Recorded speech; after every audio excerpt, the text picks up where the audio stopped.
The moment Karen's drone crashed to the ground in flames, trailing black smoke like a shot-down UFO, I knew I had her. But it wasn't just the drone, oh no.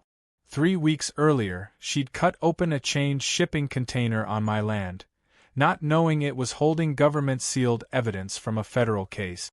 By the time she realized what she'd done, I had the FAA, the feds, and the sheriff in my front yard, and they weren't here for me. Viewer instantly wonders, wait, what? How do you even pull that off legally? And how does she not notice?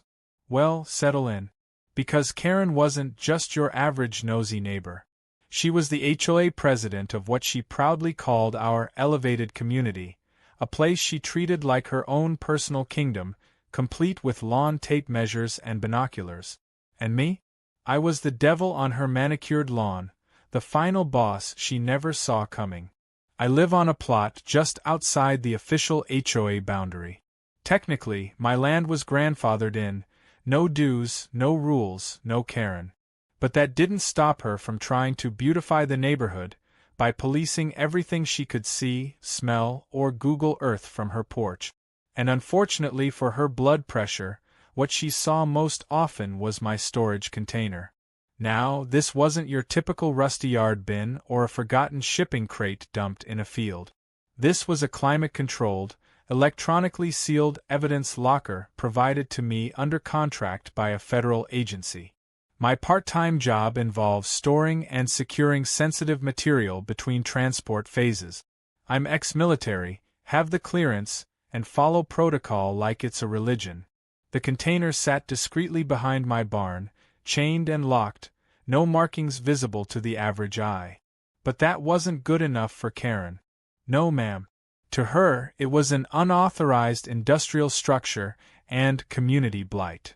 She decided it had to go. At first, it was just letters, slipped into my mailbox like a middle school threat note. HOA letterhead, all caps font. Violation of community standards. Remove large metal container immediately. Then came the passive-aggressive comments during town meetings. Some residents don't value the aesthetic harmony we're cultivating. She once brought a measuring tape to the edge of my driveway and tried to argue the container cast a shadow across her property line. I asked if she wanted me to adjust the sun. But things escalated when she got the board involved. Or at least tried to. Turns out, the board had about as much authority over my property as a mall cop does over international waters. I showed them the deed, the exemption clause, and the federal contracts. They backed off. Karen didn't. Instead, she tried intimidation. First with drones, then with daily photos from her Range Rover, parked across from my gate. Once, she even brought a clipboard and walked the perimeter, pretending to be a compliance officer. I asked if she'd like a tour, preferably one that involved her stepping on a rake. Now, I should have known she wouldn't stop there. People like Karen think persistence is the same as power. And one weekend, while I was out of town delivering a different shipment under escort, she decided to take matters into her own glittery, over-manicured hands. She brought in the HOA handyman, a guy who looked more confused than complicit, and, using a pair of bolt cutters, she cut the chains off my storage container. Not just one, both. Removed the lock, opened the doors, and began reorganizing what she thought was my personal clutter. Problem is, inside that container wasn't clutter. It was sealed evidence. Boxed narcotics for court, digital storage units with encryption labels, and a separate secured crate bearing a warning label from the ATF. She opened it all, unsealed forensic bags, moved items onto a tarp in the sun, and had the absolute audacity to snap photos as before and afters to show the HOA board what a great job she'd done cleaning up the community. All while trespassing on federal property. And yes, I had all of it on camera. Top-down security feed, time-stamped, clear as day. When I got back and saw the container wide open, chains on the ground, and some of the crates unlatched, my blood didn't just boil. It detonated. I didn't even go to her house. I didn't need to. I went straight to my federal contact, filed a report and sent over the footage. Their reply? A very calm, very serious, do not engage. We're sending agents. Don't tip her off. So I waited. I kept mowing my lawn like nothing had happened. Karen, meanwhile, strutted around like a villain in the third act, thinking she'd won the battle of wills. I caught her bragging to another neighbor that she finally cleaned up that mess and probably saved the neighborhood's value. She even emailed the board a slideshow of the whole operation, proudly captioning each photo like it was a Pinterest project. She really thought she'd done something. She had.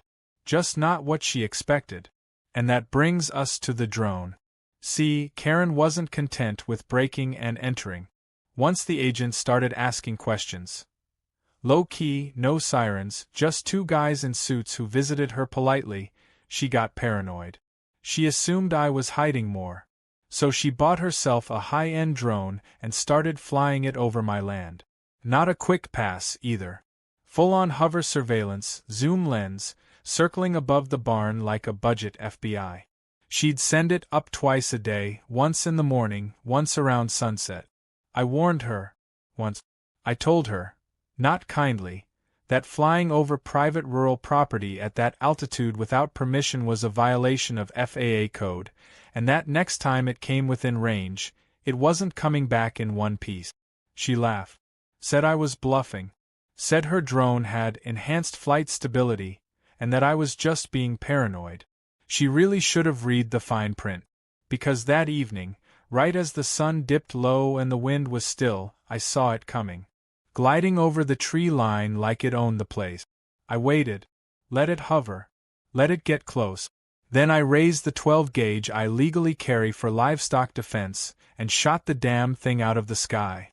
It burst like a firework, metal and wires scattering into the grass. I didn't even flinch. Karen, of course, came running like I'd committed a war crime. Screaming, ranting, threatening legal action. The sheriff showed up, and I invited him in for coffee, handed over the footage, and explained the whole thing calmly. When I showed him the evidence container photos from 3 weeks earlier, he just whistled and said, well, she's really stepped in it now. But here's the part one didn't see coming. Because when the federal agents returned the next day, they weren't alone. They brought a warrant. And Karen? She was about to find out that cutting my chains didn't just violate HOA fantasy rules. It violated federal law. Karen didn't sleep the night after the drone went down. I know this because at 3:17 in the morning, her porch lights flicked on, and I saw her pacing in a bathrobe, phone to her ear, pacing like she was in the middle of a suburban crisis summit. I imagined her frantically Googling FAA airspace laws, texting the HOA group chat, and probably calling whatever real estate lawyer she had on speed dial. But what she didn't realize, what she couldn't possibly know, was that she was already being watched, just not by me anymore. The drone fiasco had been the final straw for the agencies involved. And now, every move she made was quietly sliding into an evidence file with her name on it. I kept my distance, just like they told me. No gloating. No confrontation. Just calm, silent patience. That Monday morning, a black SUV pulled into her driveway. 2 men in suits stepped out. Not dark glasses and earpieces, mind you, these weren't movie agents. These were the real deal. They didn't flash badges to scare or make a scene. They rang the bell like they were there to sell her a church pamphlet. But I knew that look. Polite, still-faced, deliberate. Karen, of course, answered like she was about to host brunch. She smiled wide, said something I couldn't hear, and then I watched her face collapse in slow motion as they pulled out a folder. No cuff. No shouting. Just a polite invitation inside, and a conversation I wish I could have recorded. She emerged an hour later pale as a ghost, clutching a stack of papers like she'd just been served the script to her own downfall. She didn't look at me, didn't even glance toward my property. Just retreated indoors and shut every blind in the house. That's when I knew she was panicking. And panicking Karens make the worst decisions. Within 48 hours, she escalated again. First, she tried to spin the story. told a few neighbors that she'd voluntarily handed over documents to help an ongoing case, and that the drone was actually part of her neighborhood security initiative. One woman even said Karen referred to herself as a citizen watchdog. Cute. Except watchdogs don't trespass on government property and tamper with sealed evidence. Still, Karen wasn't done. Her next move was to shift blame, classic maneuver. She started whispering that I had been storing contraband, that maybe I was the one being investigated, and the government was simply too polite to say so publicly. She tried this story out at the HOA's next unofficial meeting at the community clubhouse. Apparently, she really sold it too. Hand gestures, legal buzzwords, everything. Only problem? Someone in that very room had already been quietly contacted by the investigators.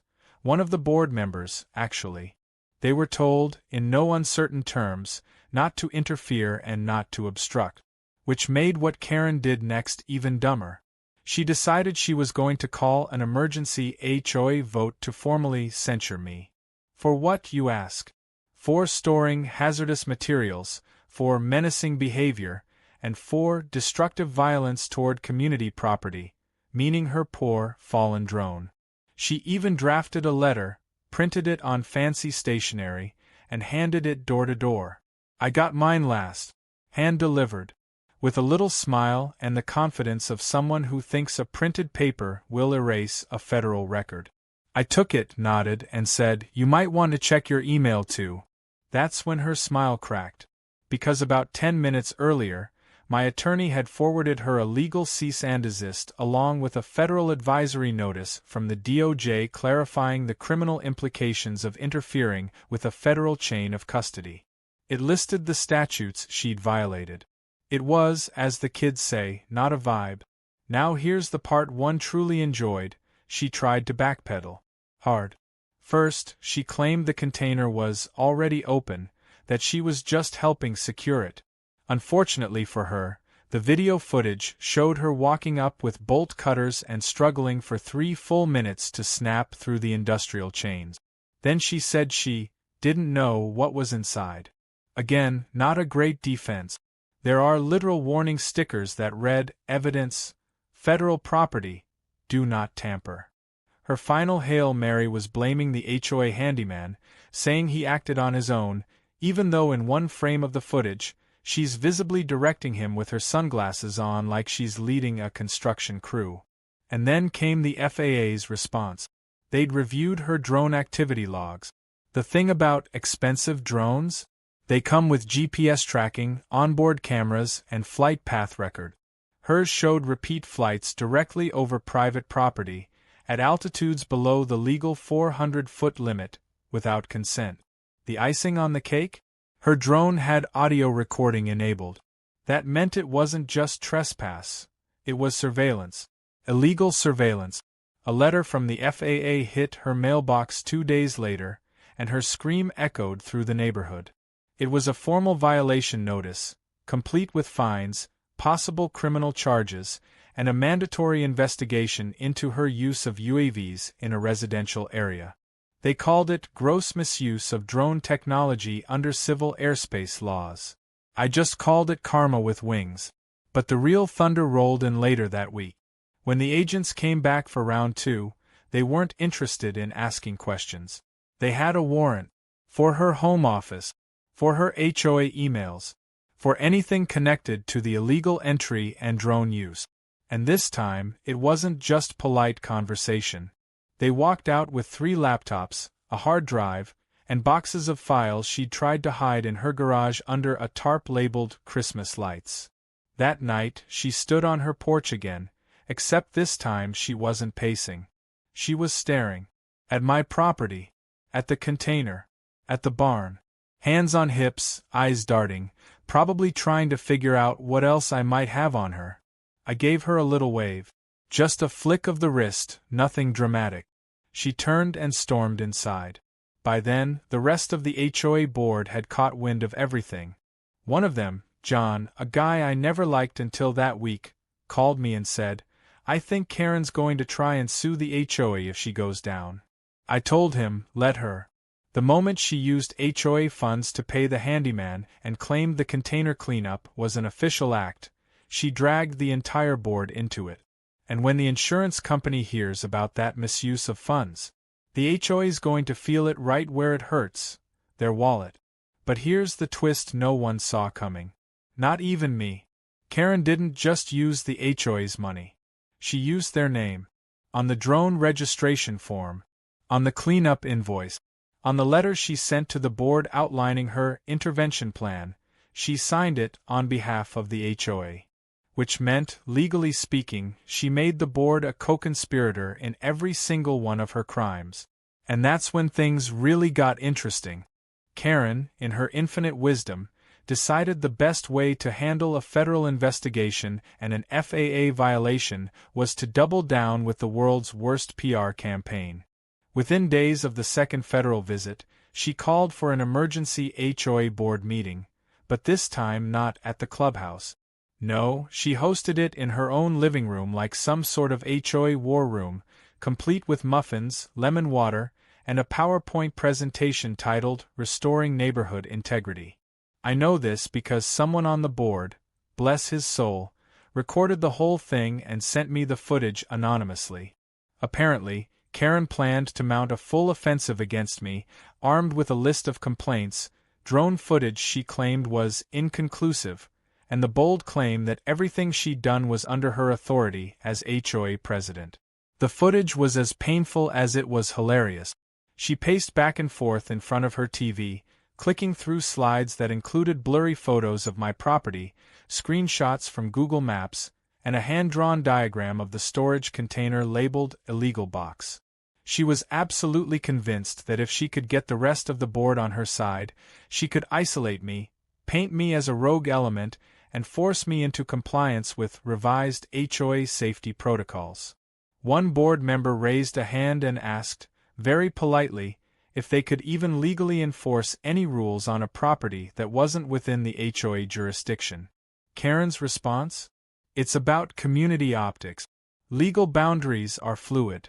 That line alone made the video worth keeping.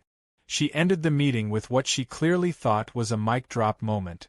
A motion to officially censure me, file a restraining order, and report me to local authorities for destruction of community property.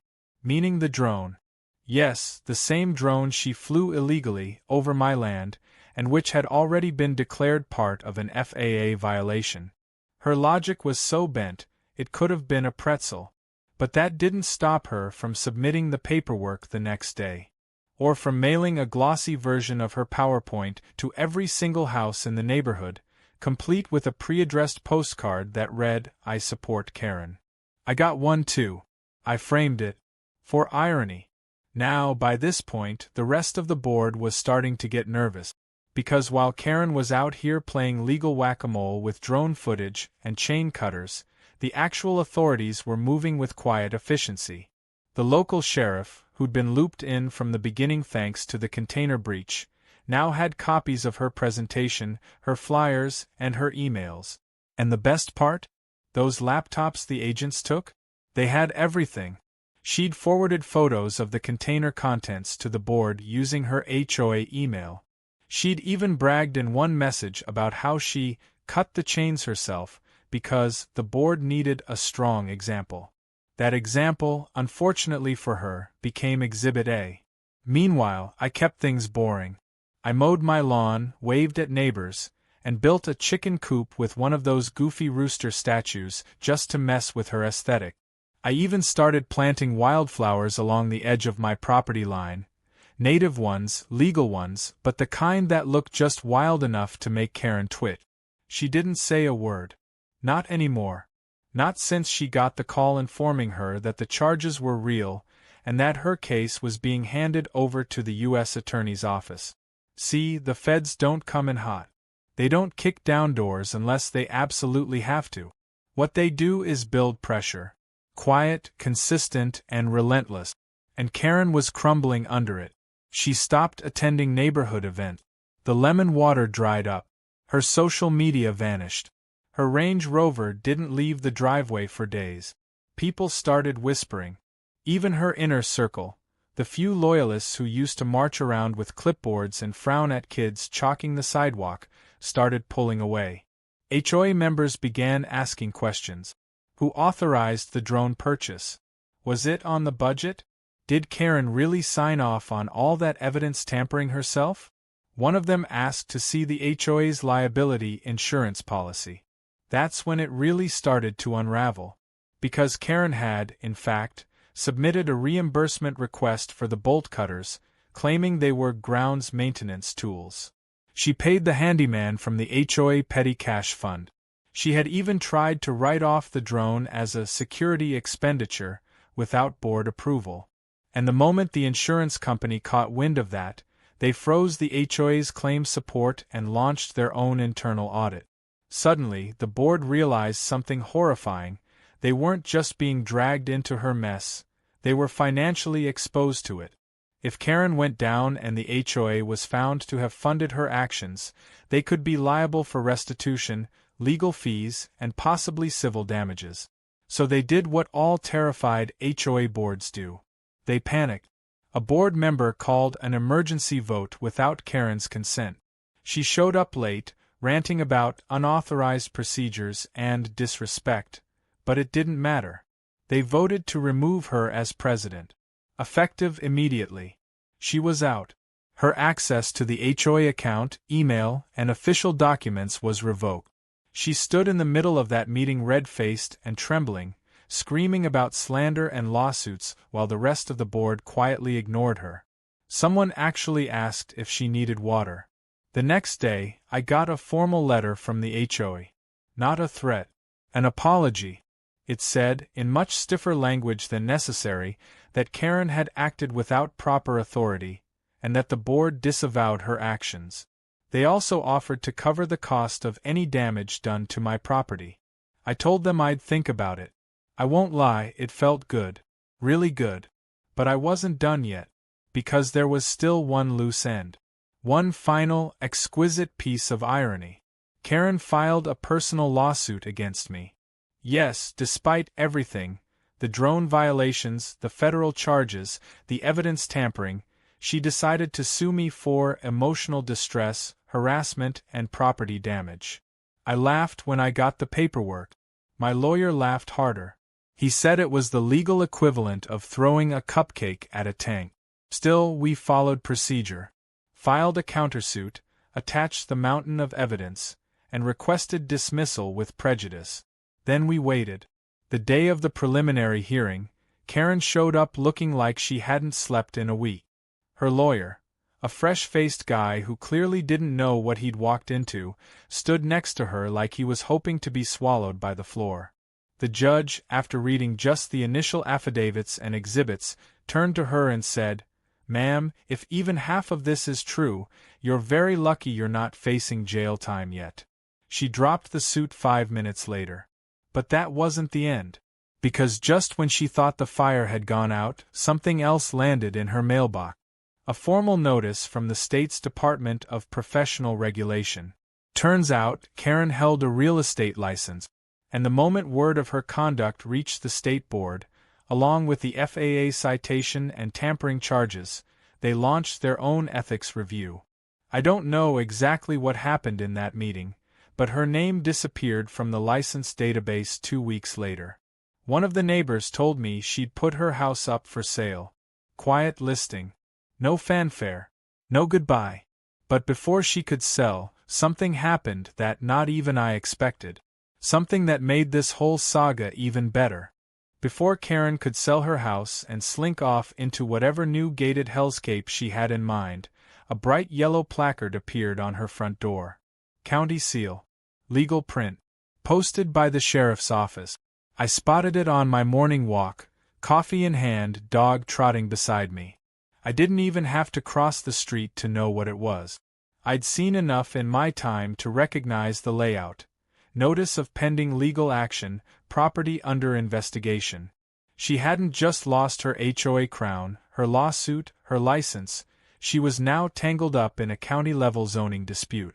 Turns out, one of the things uncovered during the investigation was that her home office, the nerve center of her operation, had been remodeled without a permit. The construction violated several county codes, including one about wiring and another about structural reinforcement. The kicker? She'd used HOA funds to hire the contractor for it, unapproved, of course, under the guise of community improvement planning. Which meant the HOA, once again, was on the hook for something they didn't even know existed. It was almost impressive how deep her self-destruction ran. Like watching a demolition in slow motion where every brick falls in just the right way to crush the one below it. The board was livid. They called another emergency meeting, not to discuss her actions, but to discuss how to financially survive them. Insurance had already begun to pull out. HOA dues were going up. Members were furious. Some threatened lawsuits. One guy actually demanded a full forensic audit of every dime the HOA had spent during Karen's reign. When they found out she had ordered $4,000 worth of surveillance equipment, including 2 more drones still in boxes, they almost called the cops themselves. Meanwhile, I was living my best life.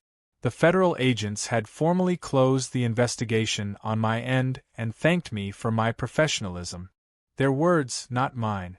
I received a written letter acknowledging my cooperation, confirming that my actions in disabling the drone were within legal bounds, and affirming that my handling of the container breach had helped prevent potential evidence contamination. That letter? I framed it and hung it above the entry to my workshop. Next to it, I added the HOA apology. A little personal museum of suburban justice. Neighbors who once avoided me now waved. Some even stopped to chat. I became a bit of a local legend. The guy who brought down Karen. The one who shot the drone. People would stop by and casually ask if I'd ever thought about joining the HOA board. I declined, of course. I told them I preferred my peace and quiet, and besides, nothing would ever top this. Karen, meanwhile, tried to keep things quiet. She took her for sale sign down after a few too many people started pointing at it during walk. But the damage was already done. Her reputation was toast. Parents didn't want their kids near her house. The PTA removed her from their newsletter. Even the community book club dissolved after she tried to reboot it under new values. No one wanted to be associated with her anymore. The woman who once wielded HOA power like a medieval sword was now completely socially bankrupt. The final blow came on a rainy Tuesday morning. I was in the barn repairing some fencing when I heard the rumble of a tow truck. I stepped outside and watched from a distance as her Range Rover was loaded onto the flatbed. Not voluntarily, either. It was a repo. She stood at the door with her arms crossed, watching the driver hook up the wheels, not saying a word. No yelling. No tantrum. Just quiet, cold resignation. I almost felt bad. Almost.